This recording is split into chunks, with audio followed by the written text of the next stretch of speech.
Hey everybody, it's Ben Richard, founder of High Performance Academy and author of the New York Times bestselling book, The Charge, Activating the 10 Human Drives that Make You Feel Alive. And in this video, I'd like to share with you this concept I call the discomfort of happiness.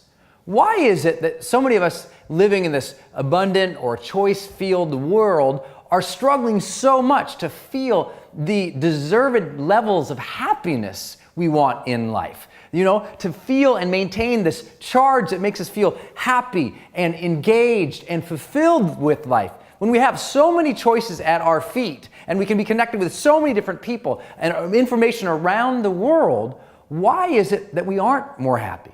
Well, I would argue it's because the very things that make us feel most happy are also the very things that cause us discomfort along the way.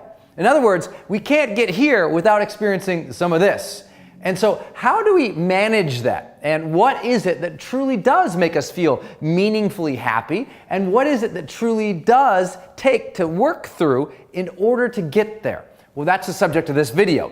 It's probably the number one question I've been asked since The Charge came out. And if you haven't picked up a copy of The Charge, my new book, readers of this blog can click the link below, receive the book in hardcover for free. You just pay shipping and handling to receive it. But what I'd like to share with you along this journey is a little bit of my story so you can have context for where did I come up with this model. Well, you know, if you haven't heard my story, for the last 16 years of my life, I've studied in depth the areas of psychology, neuroscience, and high performance studies so that I can figure out, well, what does it take to feel the most enlivened and engaged and satisfied with our lives? And I began this journey when I was just a 19-year-old kid. I'd been through a fairly dramatic car accident in a developing country that taught me, you know, at the end of our lives, we're all going to ask the same three basic questions. You know, when I faced my end towards the end of my experience, I learned that, gosh, you know, at the very end, we're going to ask first and foremost, did I live? You know, did I live my life fully and vibrantly and completely? We're going to ask, did I love? Did I love openly and honestly? And we'll ask, did I matter? You know, did I make a difference? Was there a purpose to my reason of being here? And all those questions propelled me on this journey to try and get my life right. At the time, I was kind of a miserable 19-year-old kid who was fairly disconnected from my purpose and probably my broader community. I didn't really know about these concepts of personal growth or psychology or managing my brain and my body to live an excellent life. And so it began this journey of me doing all this research to figure out, well, what would it take for me to feel alive? But what was it about other people that made them the most happy and fulfilled and engaged? And now we have the blessings of neuroscience and the ability to peer into people's brains with, you know, SPECT scans and fMRIs so that we can literally see what lights up their brain and what hormones are being released and what energizes parts of the brain to develop us. Well, with all of that study, I found that there's basically 5 things that truly makes us feel the most happy. And these are the things that we can not only look into your brain with fMRI machines and see light up, but we can also know from, you know, decades of psychology study that these are the things that actively engage us the most and release certain amounts of hormones in our body that give us those pleasurable feelings of joy or contentment or satisfaction. So these are things that we can measure along the way, though, of achieving these. As I said, we also sometimes have to experience these. And knowing them and knowing how to overcome these might help you experience these states of pleasure and joy and fulfillment and satisfaction more often. So with that, let's jump right into it. The first thing that we know makes people feel engaged and alive in their lives, which also leads to a sense of happiness, is change. You know, when we experience things that are novel or new, that releases a certain amount of dopamine in the back of our brain stem so that we have this sense of jubilation or this sense of satisfaction and engagement. It's almost like anytime there's a change in our environment, it turns on our awareness and says, hey, pay attention to this thing. Now, as you and I both know, not all change is progress, not all change is happiness. Some changes come into our lives that don't make us feel engaged and happy. And often I tell people, you know, there's only 2 things that are going to change your life anyway. Either something new comes into your life or something new comes out of you. But at the end of the day, we know that change and progress happens to engage the brain in a certain way that makes us feel engaged and happy. And so the challenge, of course, is that many of us fear change. We don't want change. And what that is coming from, what makes us unhappy, the discomfort of this happiness, is this expectation of pain that we feel. So that when a new change is about to come into our life, or does come into our life, there's this discomfort that happens in a specific way, in that we expect to feel and sense pain in one of three specific ways. You know, when a new change comes into our lives, the first pain that we sense or feel or worry about is what I call loss pain. We worry that this new thing coming into our life, we're going to lose something that we care about. You know, we get a new job or a new job opportunity. Well, we're scared of leaving and changing our current job because we're worried of losing our connection with our coworkers, or we're scared of losing a steady paycheck so we don't start that entrepreneurial thing. Or if a new diet appears to us and we want to change and improve our health, we're worried we're going to lose our favorite foods. We also fear the expectation pain of what I call process pain. Process pain meaning anytime we have to change, we have to endure a process of changing who we are or changing our environment, changing what we eat, changing what we do. And we think, well, that's going to be a big pain in the butt, so we don't want to deal with that discomfort, so we don't change. And finally, we fear and sense that there might be an outcome pain. Meaning, if a new change comes into our life, while we know that might make us happy, we also worry about that because the outcome we might get might not be as good as we have now. Meaning, the grass might not be as green on the other side. Even though we know and we sense that maybe some forward progress in our life would be good, we worry maybe it won't be just as good as it is now. So we don't progress. So we don't experience those novel new adventures and experiences and progress in our life. And progress at its root is a change towards a meaningful and satisfying state, right? That progress is like, oh, we're changing for the good. Well, it's hard to change for the good unless you learn to get over this expectation and you start setting new expectations and you focus on the things that you will gain, on the enjoyment and the satisfaction of changing, and on the potential of what might be on the other side. And that's how you'll experience more positive change and more happiness. Another element of happiness is challenge. We know that one of the ways that really activates the human potential within us is a new challenge, something that makes us stretch ourselves and gives us something meaningful to chase after. You know, when President John F. Kennedy stood there in 1962 before the world and said, "We choose to go to the moon." And he knew that it wasn't something we were choosing because it was easy, but because it was hard, because it would ennoble us and engage us to, give our best efforts and energies toward a worthwhile endeavor. That activated us. It activated us to learn new things. And sometimes a great challenge is exactly what somebody needs. Maybe what you need right now in your life is a new moon to chase after. If you're not as engaged and excited about your life, maybe you're not chasing something that's as high and as meaningful to you as it could be. So sometimes just engaging people's challenges, it's also something that engages people in what psychologists call a state of flow, right? Mihaly Csikszentmihalyi did a great study in a great book called Flow, in which he realized that it is that very stretching of the best of ourselves, and in those moments when we're being stretched, that we're fully engaged in something. And those are often the times we feel most alive. But the discomfort with that along the way, of course, is what I call competency stretch.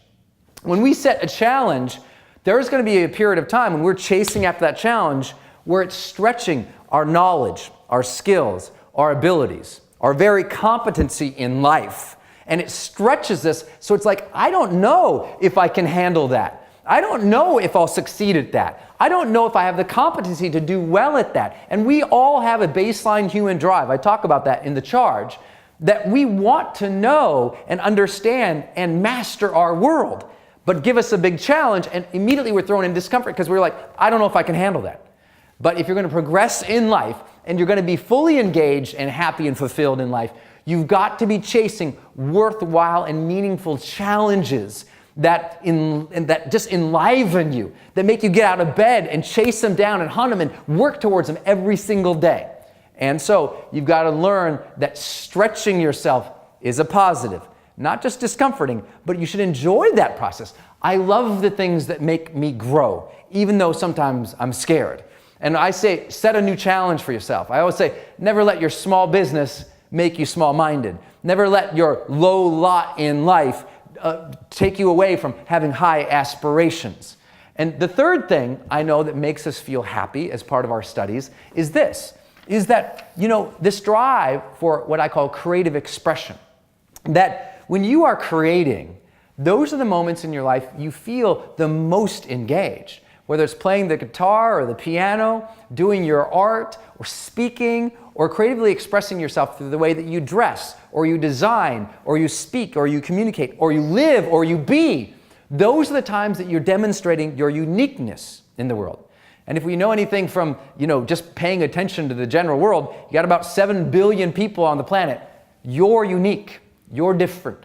So perhaps part of your purpose is demonstrating that uniqueness through your creative expression of who you are and how you live and how you work and how you behave.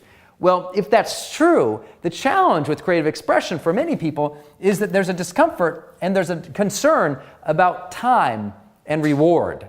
Meaning, when I tell people, you know what, you should just be more, you've got to activate more creativity in your life, they say, there's a lot of creative pursuits I'd like to go and do, Brendan, but gosh, I don't have the time for that.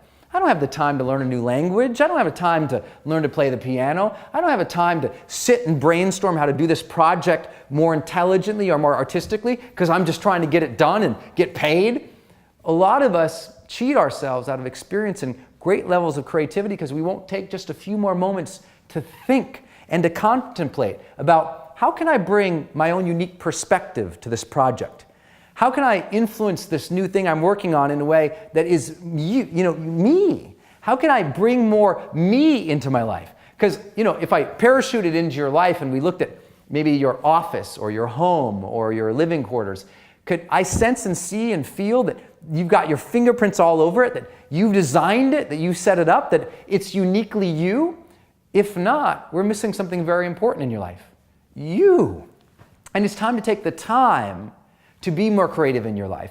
And also realize that so many people, they go, well, Brendan, I won't be rewarded for that. I'll take all the time, I'll make it more creative, I won't get rewarded. Yes, you will. Because it's not always about the destination that makes us feel alive and engaged. It's the journey. And taking the time to be more creatively expressed in your life, the reward, it might not always be an extrinsic reward, but it will be intrinsic. You will feel it and you will sense it. And I'll also share with you this. We are now in the collaborative and creative economy today. That the most creative people are creating software programs and tools and ideas and projects and business models. They're being more creative in their teams and they're being rewarded at levels we've never experienced before. Just like Richard Florida's work in the creative class has demonstrated, we have a time in which right now the most creative are being compensated the most. Activating your right brain makes you feel alive and it gets you paid in this new economy. Fourth, what makes us feel alive is connection, right? Connecting with other people, significant, real, meaningful relationships with other people lights us up. There's nothing that lights a life up more than love, more than significant and real connections with other people. The challenge of that discomfort of connection is that we all fear rejection and we fear we won't have reciprocation, that we'll give and we'll love and we'll serve and we'll connect with those around us and they may say, I'm not interested in you, man. Or they may say, you know what, I just can't give the same that you've given. And we have to overcome that discomfort as well. That if you're ever going to feel the deepest satisfaction in life, you have to overcome your concerns for rejection. And that is possible. Because once you realize that rejection doesn't happen as often as you really believe, it's not so scary anymore. I often ask my big seminar events. We'll have, hundreds of people or thousands of people at our High Performance Academy events. And I'll often ask them, how many times in your life have you been significantly rejected in a way that it really impacted your identity and your interactions? And I've asked that question to audiences from around the globe. And unanimously, I could say across all of them, maybe people have been rejected in a significant way, where it impacted their identity and their interactions with other people at a level of maybe 3, 4, 5 times in their life, tops. Maybe it were 7.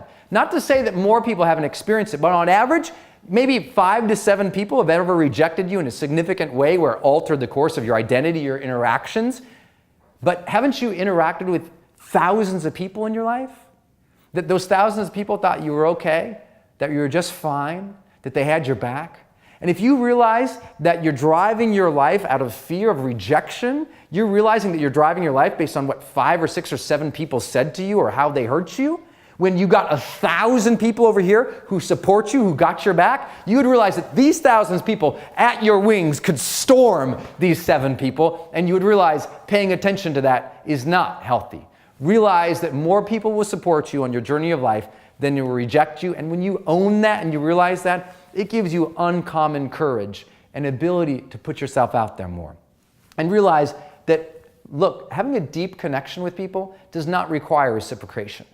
You know, giving of your love at a spiritual level is something so profound and amazing that we've been taught by all the great spiritual leaders, to give love without expectation of return. The last piece that makes us so happy and jubilant in our lives is contribution. Knowing that, like I said, as I learned at my accident, you know, at the end of our lives, we're all going to ask, did I matter? You know, did I contribute? Did I make a difference? And if that's true, let's all be a little more strategic about it. Because you know, when you're contributing towards things that you find meaningful, you're lit up, you're happy. The challenge is that in contribution, you have to face what I call clarity constriction, which is when you know what you want to contribute in the world and you get aimed at something and it's significant, it's meaningful to you and you're working towards it. The challenge is that as soon as you have that clarity, you've got to be constricted in your time, money, effort, and energies, meaning you've got to say no to a lot more things. This is where competing interests come up in our lives and where there's this discomfort, where if we want to contribute significantly, we have to have clarity. That's discomfort for a lot of people. Finally look at their lives and say, what am I about? And decide on that. Not hope to find a life's purpose, but to choose one and to work it and to adjust and let your strategy for how you're going to live emerge and find the things that you love contributing to. And along the way, you also have to deal with competing interests. You've got to say no to other people's agendas and own yours once more. You've got to say no to all the other opportunities that might look interesting and maybe even exciting, but they're not things that fascinate you. They're not things that you find that you can contribute the best of yourselves to. And so I share all this with you in hoping that you realize that, yeah, along this journey of engaging in these things, and many of these things are, this is like what we call a baseline human drive. These are forward human drives. Again, you can get my book where I share all of these ideas and strategies in the charge. You can receive the book for free just by paying your shipping and handling. I'll give you the hardcover book. I just ask you to pay your shipping and handling so I don't lose my shirt. So any readers of the blog, just click the link below and you'll be able to access that book and that video. But what I really have come to find out is that if you want to live a level of life that is the happiest, then you've got to more consciously design your life. Know that these things will be there, but consciously design your life. Get strategic about activating the very things. Put these things into your life so that you can feel this on a more consistent basis, and you will start to feel more fully alive. I hope that serves you. I look forward to seeing your comments on this video below. Until I see you in the next video or out one of our seminars one day, go out there every single day of your life, live fully, love openly, and make your difference today.